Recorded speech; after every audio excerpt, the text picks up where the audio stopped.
La première des choses, c'est par prophétie ou par révélation. Et lorsque Dieu parle, généralement dans ce cas d'espèce, comme la gloire de Dieu s'est décachée des choses, vous allez voir en sorte que la personne aura de doutes. Il n'y aura pas de signes visibles, palpables qui feront en sorte que ce que Dieu lui a dit est réalisable. Voilà pourquoi Dieu voudra en sorte que la personne puisse avoir la foi, puisse se dire que cela se fera par la grâce, et c'est de cette manière-là qu'on va arriver à bien progresser.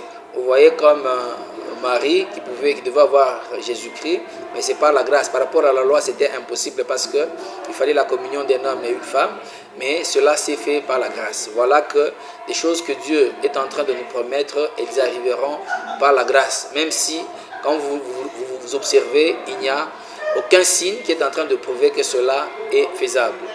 La deuxième dimension, c'est par rapport à la famille. Il faut regarder, dans votre famille, vous êtes fort en quoi?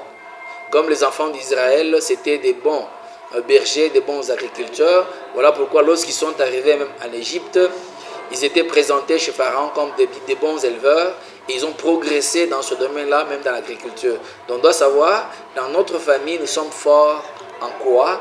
Et si vous remarquez que c'est ça que vous avez, vous allez également progresser. Raison pour laquelle il y a toujours, vous allez comprendre qu'il y a certaines personnes dans leur famille, c'est beaucoup de politiciens. Donc ils ont cette grâce-là et ça leur permet de bien gagner leur vie. Et la troisième dimension, c'est une observation maintenant personnelle. On peut observer la famille, mais là où la famille est très forte, mais vous ne l'êtes pas.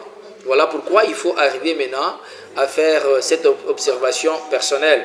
Comme David, il avait fait une observation en dehors du fait que leur famille c'était des très bons bergers, mais il avait fait une remarque, c'est qu'il était un bon guerrier. Lorsqu'il pouvait garder les troupeaux, il avait toujours la victoire sur les lions, sur l'ours, sur tout ça, et ça permet qu'il puisse découvrir que c'était un bon guerrier. Et lorsqu'il s'est lancé comme guerrier, il avait toujours la victoire. La peur d'échouer peut beaucoup plus nous caractériser. Nous voyons par exemple Gédéon, que Dieu disait qu'il était un vaillant héros, mais nous voyons que Gédéon avait peur.